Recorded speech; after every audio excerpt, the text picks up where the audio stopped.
To assalamu alaikum warahmatullahi ta'ala wabarakatuh.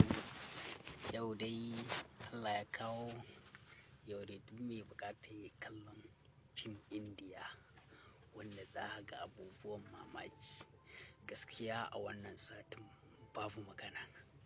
Yan uwa, duk mai buƙatar kallon Indiya Hausa gaskiya a wannan satin Indiya bai dai kallo wannan fina-finan ba. Gaskiya bai kallo ba. Musamman ma wannan fim ɗin mai suna ƙarshen mugu part 1 part 2. Duk wanda bai kalle su ba an ba shi labari, wallahi an bar shi a tasha. Insha Allah a je a kalle su.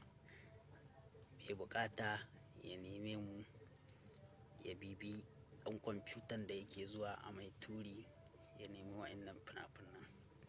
Insha Allah muna tare da ku, kuna tare da mu. Haka ne,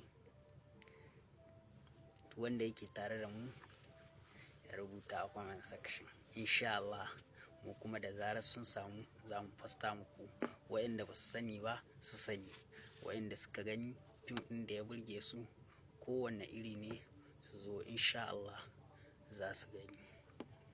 Daga naku ɗan Fulani, na gode.